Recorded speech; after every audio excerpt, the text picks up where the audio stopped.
Hello everyone, Rebecca here from Stocking My Pantry, and in today's video we're going to be canning spicy pineapple pork chops from the book Pressure Canning for Beginners and Beyond by Angi Schneider. Now, one thing I love about this book is that it has recipes in it that are more like what I would actually cook, whereas some canning recipes are not necessarily that. Of course, some are, even from Ball and from these other things. But she also bases her recipes on safe canning practices. And so even though some of the recipes are a little bit different, I believe that they're still safe. So anyway, another thing that I love about them is they tend to use simple ingredients and processes. And that certainly seems to be the case for this one. Now, this is my first time for canning pork chops. So I think the only thing that'll be a little bit of a challenge will be getting them into the jars properly. But I kind of tested out ahead of time, them fitting, and they do fit in the jars. And I figured out how many I want to put in each jar and all of that. So before I get into the ingredients, I just want to talk a little bit about the prep work that I did. And actually, while I'm talking, I'm going to go ahead and turn this burner on. I have some water in here, which I'll talk about in a second. But anyway, I started off by, first of all, they were lean, decently lean pork chops. There was some fat on the outside. I did trim the fat off of around the edges so that they are very lean. The next thing that I did was I seared the pork chops. So I just put a small amount of oil as I could in the pan, and I had it on a fairly high flame because my goal was not to cook them, it was just to sear them on the outside. I then put them on a baking dish covered with foil, and I put it in the oven for 2 minutes at 350. That was not to cook them, that was just to kind of heat them, retain the heat, and hopefully they'll be staying hot while I'm doing this part of the video. Okay, so now that you know the prep work, let's go over the ingredients. Okay, so now this recipe yields 8 pints or 4 quarts. I'm using my Nesco canner, and so I'm scaling it down a little bit, but I'm going to give it to you as it's written in the book, and then also say the amounts that I'm making, and hopefully 5 pints will work out great for this. The only thing I'm a little concerned about is that sometimes we end up running out of, with her recipes, I've found a lot of times I don't have quite enough liquid. And so then in that case, she says just to top it off with hot boiling water. All right, so let's go ahead and talk about the recipes. She says 1 quart of water, I'm using 3 cups. 1 cup of pineapple juice, I'm using 2/3 of a cup. And by the way, I at first was thinking I need to go out and buy pineapple juice, but then I remembered I have some pineapple in my pantry, and so I just drained the juice off of this, and it just kind of happened to be the right amount. We'll eat the pineapple for lunch today, so there's no waste there. So that's what I'm doing for and I recommend that if you don't want to just drink pineapple juice, just go ahead and this is a 20-ounce can of pineapples, and it had enough juice in it, really pretty much just the right amount of juice that I need for this recipe. Okay, and then I also need 4 tablespoons of brown sugar, and that's what the recipe calls for. I'm doing 3 tablespoons. And I have a couple of spices combined in this jar here, and so it calls for 2 teaspoons of garlic powder, 2 teaspoons of paprika, and 1/2 teaspoon of cayenne powder. I am doing a 1.5 teaspoons of garlic powder, 1.5 teaspoons of paprika, and I'm doing 1/2 teaspoon of cayenne pepper, so a little smaller amount of cayenne pepper. So I have those combined in this little jar here. And then finally, 2 teaspoons of non-iodized salt. I'm using canning and pickling salt, and I'll put a link for that. And also 1 teaspoon of black pepper. I'm doing 1.5 teaspoons of salt and 3/4 of a teaspoon of black pepper. So all we're going to do is we're going to add these ingredients to this pot, bring it to a boil, and then just kind of reduce the heat, and then we'll start filling the jars. So I'm just going to put in the brown sugar, the garlic powder, paprika, and cayenne pepper, and the salt and pepper.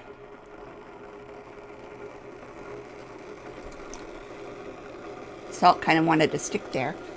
Okay, so again, I'm just going to bring it to a boil, and it really just, that's all I need to do, stir it, and then the broth will be ready, and then we'll start filling the jars. Okay, you can hear my little burner here is starting to heat up, and so it shouldn't be too long before this is ready. Okay, this sauce came to a boil, and then I turned it down, and I'm just going to turn it all the way off. And I'm going to move this pot over to a pot holder, move the burner away, get my jars out, all of that, and then we will start filling. Oh, and by the way, that beeping that you hear, I was just heating up some water in the microwave in case I need to top off the jars with some water, in case there's not enough of the sauce here. Okay, so I took the pork chops out of the oven. They're just in a pan. It still feels warm, so that's good. I'm going to take my canning jars that I've heated out of my canner. I'm going to close the lid there so that the water stays hot. And if you don't know how to heat jars in the Nesco, I have a video for that I'll link to. Okay, so I'm using wide mouth jars for this because I think for this recipe, wide mouth definitely works better since I'm going to be sticking pork chops into the jars. And but with the Nesco canner, it is a little bit tricky sometimes to get out the first wide mouth jar when you're using wide mouth jars in this canner. So I do have a canning ring, one canning ring under there to lift up one of the jars. Okay, so let's go ahead and start putting the pork chops into the jars.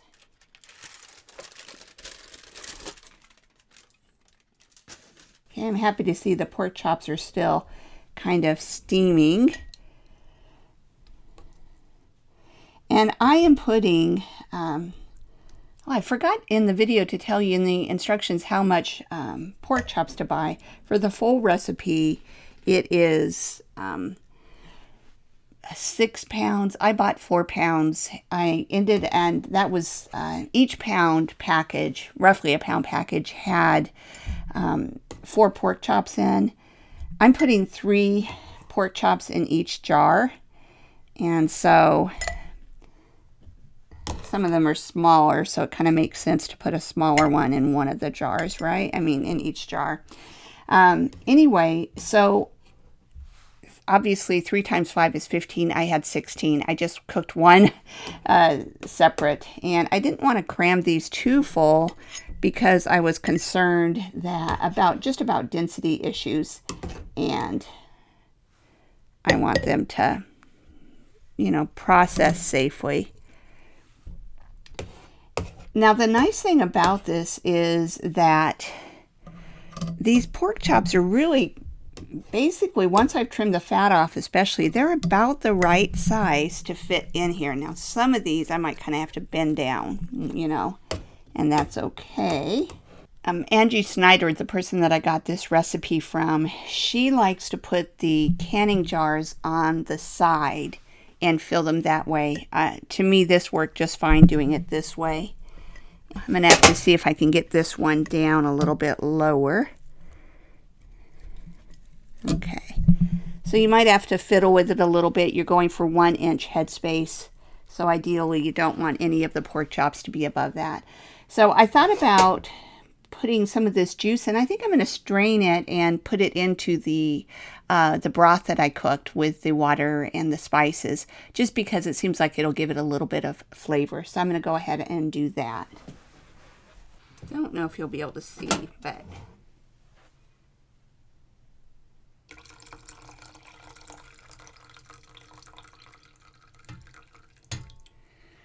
okay, so that gives me a little bit of extra liquid for the jars, and also I think it'll be some good flavor, and it wasn't real fatty since I had trimmed off the fat.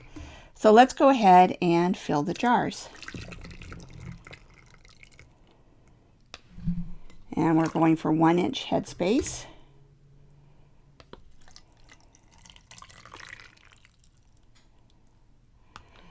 I have to say that putting these into the jars was actually easier than I thought it was going to be, which is nice.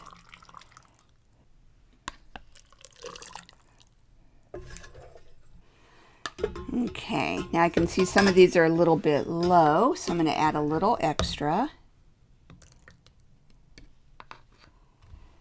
Okay, we'll go ahead and debubble.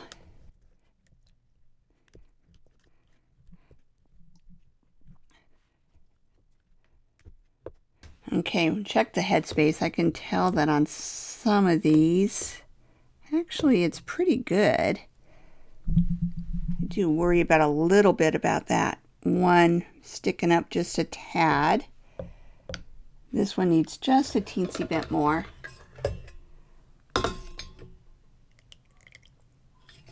Okay, all right, now we're going to wipe the rims and put the lids on.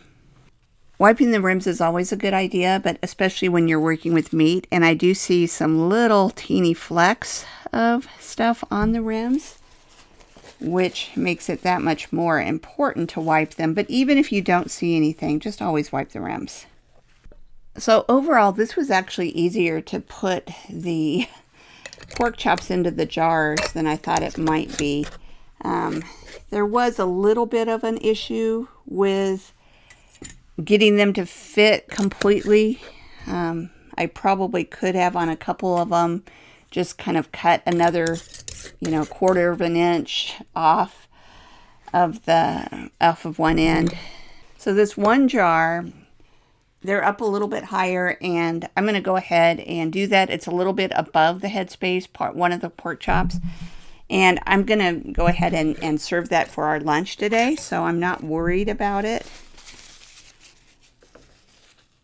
It also isn't wanting to get the lid on right, but again, in some respects with this one, what I'm doing is I'm basically cooking it, and then I won't have to cook it for lunch. We'll have part of our lunch ready. I'll serve it with that leftover pineapple from the jar that I used the juice from. Okay, so now we're going to go ahead and put them into the canner. Okay, you close the lid, and according to the Nesco canner instructions, you start it in airtight, meaning when you close the lid and you shut it, and then you're supposed to put in, high and the time, and then switch it to exhaust and then push start. I'm almost afraid I'm going to forget to switch it to airtight, or put it on exhaust, to switch it to exhaust. So I have it in the exhaust position, and I'm going to come over now and put the time in. Okay, I'm pressing high. Pints are 75 minutes.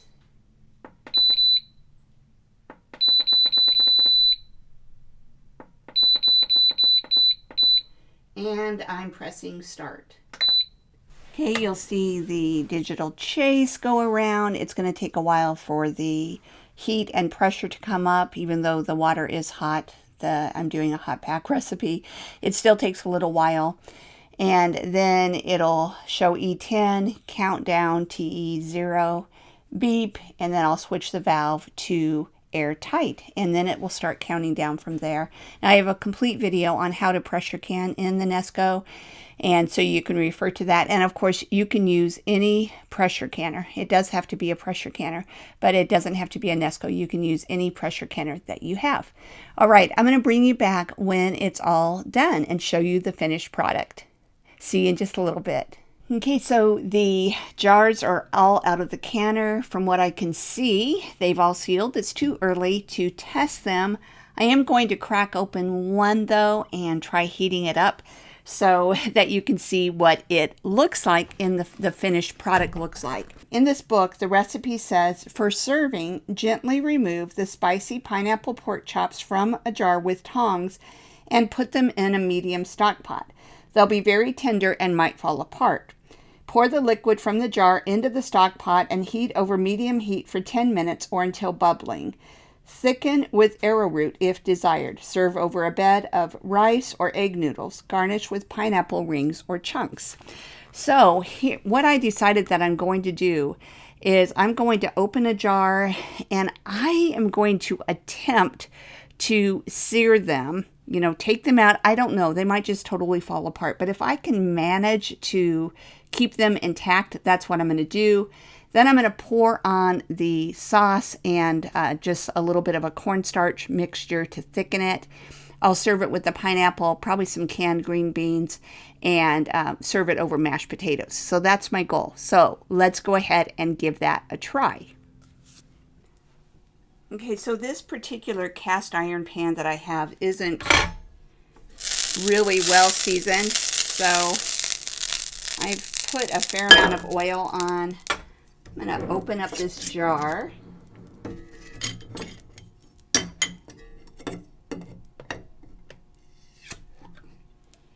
And I'm going to pour the liquid into a bowl here. And we'll end up using that because that's going to have a lot of flavor. And then I'm hoping that I'll be able to take these pork chops out. And I tell you,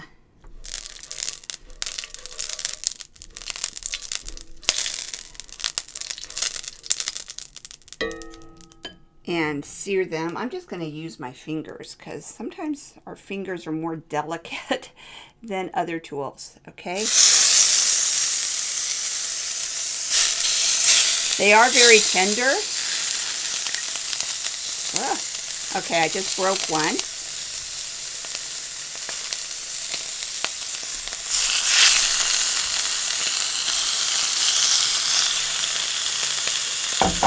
And I'm going to try to kind of crisp them up a little bit in the pan. And again, that might not work because they are very tender.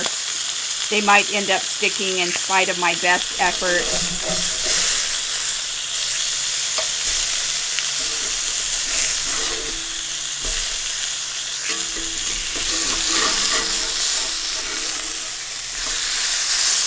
Of course, the oil's going around the edge of the pan. So what I think I'm going to do is I think I'm going to kind of use a paper towel to mop up most of the oil. And then I'm going to pour the broth into it, bring it to a boil, and add a little bit of cornstarch. I have to tell you, I'm so impressed with this cheap little Walmart burner. It's really working well for me. All right, so you can see some of it has kind of fallen apart. That's okay. I'm just going to pour this on there. You can see it's boiling. I'm going to get some cornstarch, mix it in a little water, and then pour it in, and then we'll see how it turns out, and I'll give you guys a taste test. Okay, I'm going to add in some cornstarch, and we'll see how it thickens up. Okay, I got it a little blobby there. I'm going to get rid of some. Okay, I'm going to turn this down. You can see I ended up with some of the cornstarch blobbing, so I think I put too much on. Also, another thing is I would typically put the liquid separate and then add the cornstarch rather than having the pork chops in there. So I was kind of following her instructions, and I think normally I would do it a little bit differently. But you kind of get the idea of you've got the meat, you've got kind of a gravy-like sauce that you can put over mashed potatoes or rice or what have you.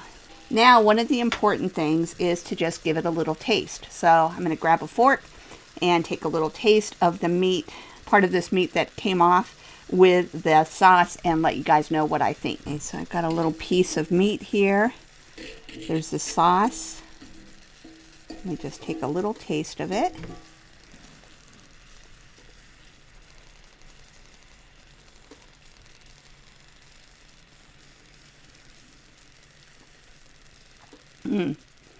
It's very, very good. It's not overly spicy, so I probably could have put the full amount of cayenne pepper in it and it'd been fine. It does have a little bit of a kick to it there at the end though, so I think that this is good. So again, just one thing that I would do slightly different. I would probably next time brown the pork chops after I take them out like I did here, just to kind of crisp them up a little bit. Then take them out of the pan, add the sauce and the cornstarch and all of that, and thicken it, and then put the pork chops back in. But at any rate, I have a feeling this is going to be one of our regular things to can because it is delicious. You can often get pork chops fairly inexpensively, and so it's a great thing to add to your prepper pantry. So I hope that you enjoyed this video. If you did, I would really appreciate it if you would like the video, and if you haven't already done so, if you would subscribe to my YouTube channel. I'm going to go now and finish up lunch for my family. Take care, everyone, and have a great day.